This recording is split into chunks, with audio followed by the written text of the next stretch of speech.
One morning near a steep cliff, a man named John North is seen training his running speed, accompanied by his young daughter, Darlene. A few months earlier, John had gone through a painful divorce. The relationship had become too complicated to save, and that was the reason they chose to separate.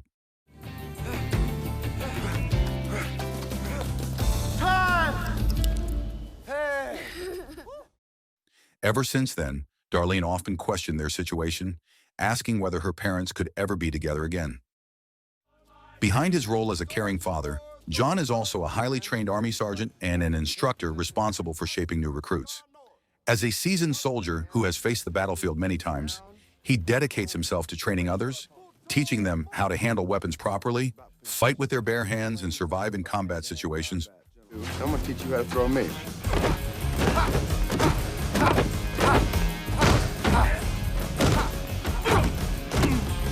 Not bad. One day, Marianne, John's ex-wife, goes to pick up their daughter from school. On the way home, she decides to stop at a small roadside mini-market to refuel and buy a few household items. Not far from there, a group of thugs is secretly conducting an illegal ammunition deal with a corrupt soldier. Once the exchange is complete, a man named Marcus receives an order over the phone to eliminate the soldier immediately. Yeah, we standing with the man right now.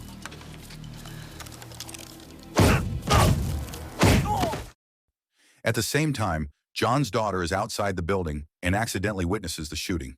Unfortunately, Marcus notices her. Acting on another command, he moves quickly toward the mini-market.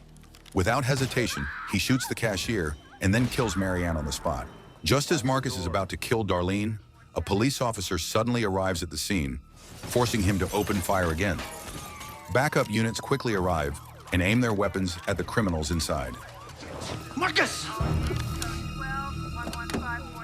At that very moment, John returns from duty and arrives at the scene. He freezes when he sees police surrounding the store. Then his heart drops when he notices his ex-wife's car parked nearby. Panic takes over as he realizes something is terribly wrong. Without waiting for permission, John pushes forward, desperate to make sure his daughter and ex-wife are safe. He ignores the officers, shouting at him to stop. Marcus sees him approaching and fires again, causing John to fall to his knees in pain. In that moment, John feels his world collapse when he sees his ex-wife lying lifeless in a pool of blood. Fighting through the pain in his body, he forces himself to stand and stumble into the store.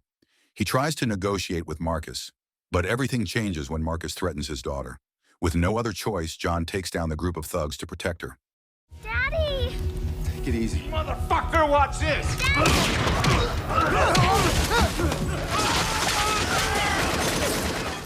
This is where everything changes. This is one man's justice. Later that night, at a military base, 3 long-haired men break in, led by Karl Savak. He is the same man who ordered Marcus to kill John's ex-wife and daughter.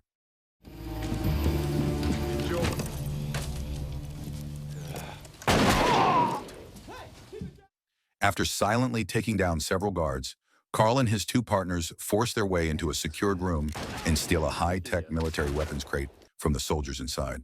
Once the area is cleared and the weapons are in their hands, a group of street gang members suddenly storms in, trying to steal the weapons for themselves.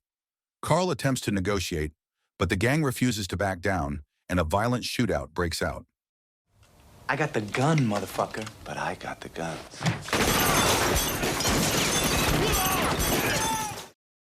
Weeks later, John is seen lying in a hospital bed. He somehow survives after spending 8 weeks in a coma, with 2 bullets still lodged in his chest. As he slowly begins to recover, a doctor brings him to see Darlene, who has remained unconscious since the incident. The doctor explains that her chances of waking up are extremely slim. Medically speaking, she is already considered dead. Hearing this shatters John completely. He has barely begun to process the loss of his ex-wife, and now he must face the unbearable reality of losing his only daughter as well.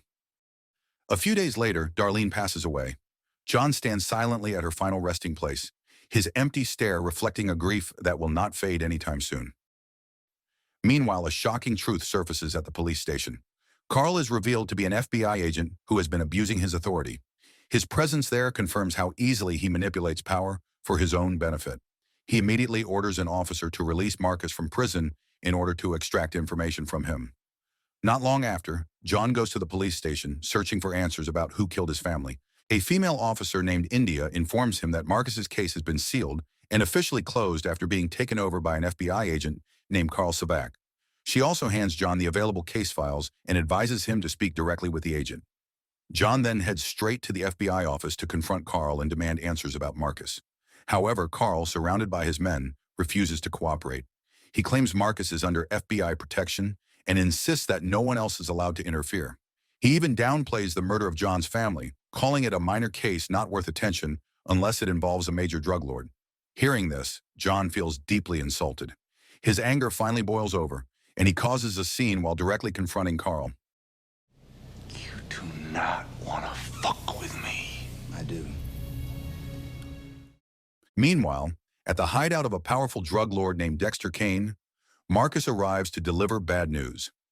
As Carl's right-hand man, he explains that the military weapons they were promised have been stolen by a group of gangsters. Marcus asks for a chance to fix the situation, promising that he can retrieve the weapons if Dexter gives him 50 grams of cocaine to sell for profit. However, Dexter does not trust him so easily. To make his point, he threatens Marcus by showing him a man who is being tortured for lying. Later that afternoon, Marcus hires a young boy named Mikey to deliver the 50-gram package to a specific address. As payment, Marcus gives him some cash for the job. Around the same time, John is sitting alone by the beach, still with no leads about Marcus. His thoughts drift back to the tragedy that took his wife and daughter.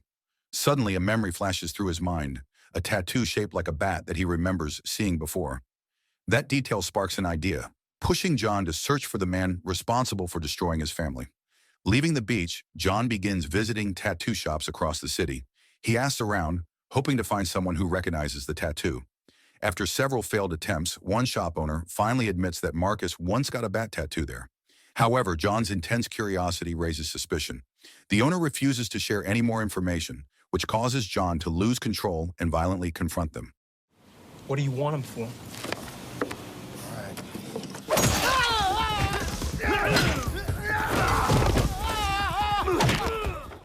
Under pressure, the tattoo artist finally gives in and reveals that Marcus is part of a criminal syndicate involved in stealing and trafficking military weapons. With this new information, John contacts his superior, Colonel Ellen. Ellen also uncovers a critical lead, revealing that Carl is actually a corrupt FBI agent hiding behind his badge. Hearing this, John begins to connect the dots. He realizes that Marcus stealing military weapons is likely part of a much larger operation tied directly to Carl. Meanwhile, elsewhere in the city, Mikey uses the money Marcus gave him to buy a handgun. He shows it off to his friends, proud of what he now owns. At the same time, John notices what is happening. He does not want Mikey to fall deeper into a life of crime, so he quietly follows him and manages to take both the gun and the bag filled with drugs. What the fuck are you looking at? You chump! Yo. What's this for, chemistry? Not long after that, John heads straight to Carl's apartment. He stands outside the building and calls Carl, pretending to casually ask about the illegal weapons operation tied to the corrupt FBI agent. Carl, unaware of who is on the other end of the line, refuses to share any information. That same day, Carl is summoned by Dexter and leaves his apartment, picked up by the drug lord's men. John sees this as his chance. He enters the apartment and searches through the place. This guy's living pretty high for a cop. Eventually finding a piece of paper in the trash that contains information about a stolen military weapon known as Pallet 21. Curious about what it is, John heads to the military base. There he meets Sergeant Williams, an old friend from the Army. Williams explains that Pallet 21 is a high-speed experimental weapon. However, it cannot function without its specialized ammunition. When John is allowed to test it, he is stunned by its power, watching it tear through solid steel with ease. Sergeant, go ahead.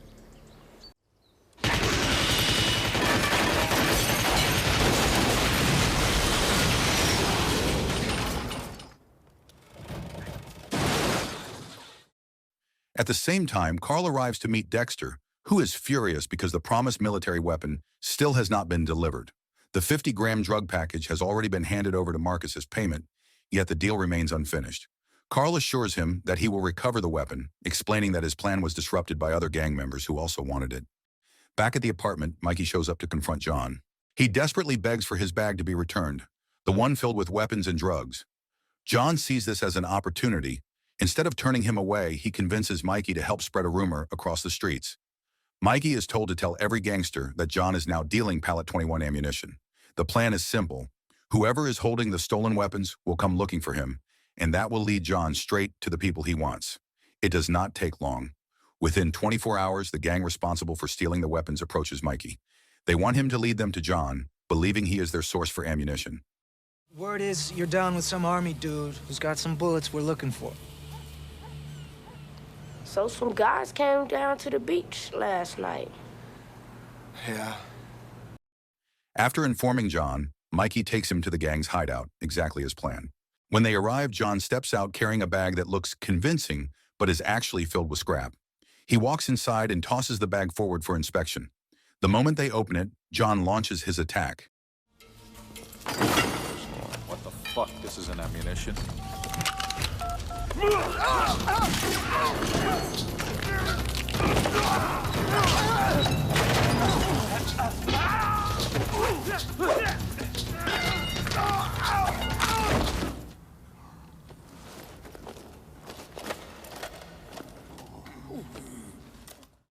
At the same time, Carl tracks down Marcus, who is casually watching a baseball game.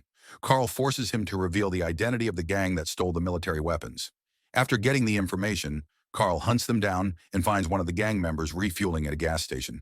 When the man refuses to talk, Carl brutally sets him on fire to force the truth out of him. Who's got my guns? Some army cat, man. I don't know. Not long after that, Marcus kidnaps Mikey and drags him to Carl.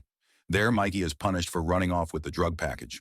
Once that is done, Carl orders Mikey to deliver a message to John, telling him to meet at an abandoned building.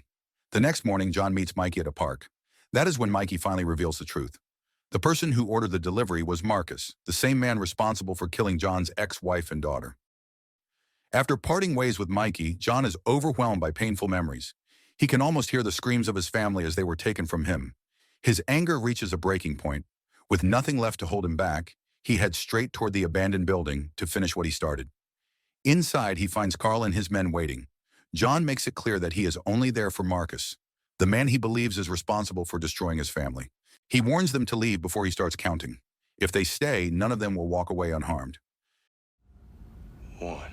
Let's give them some space. Say what?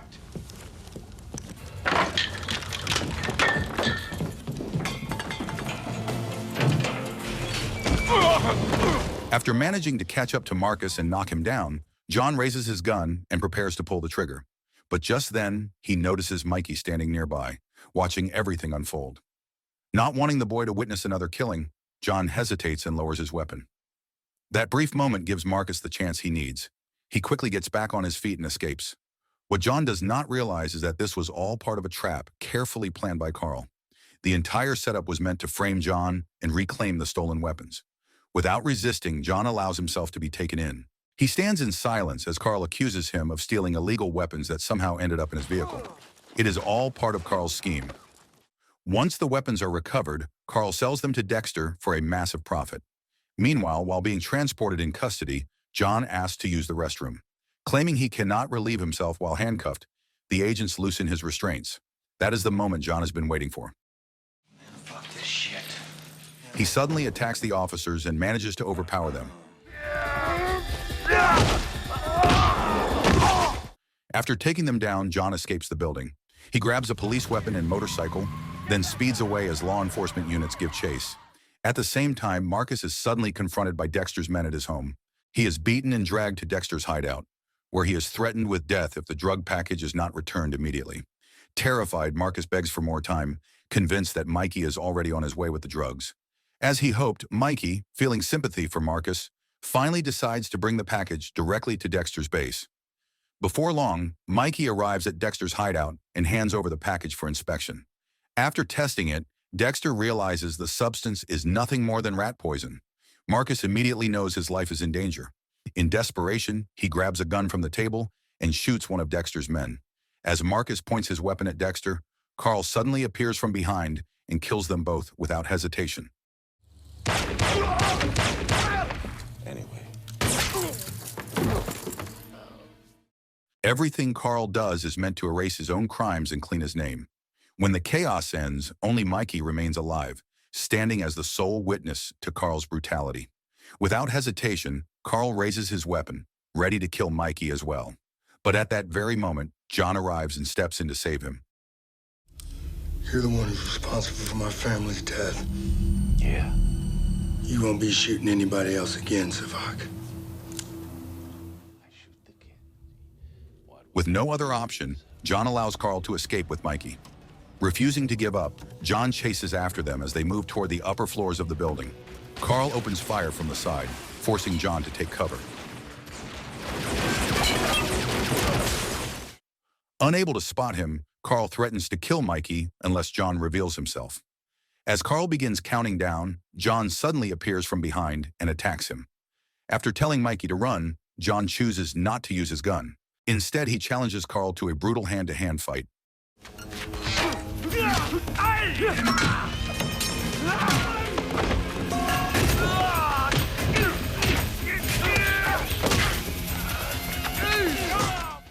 The struggle pushes them toward the edge of the building, where John finally overpowers Carl and sends him falling to his death.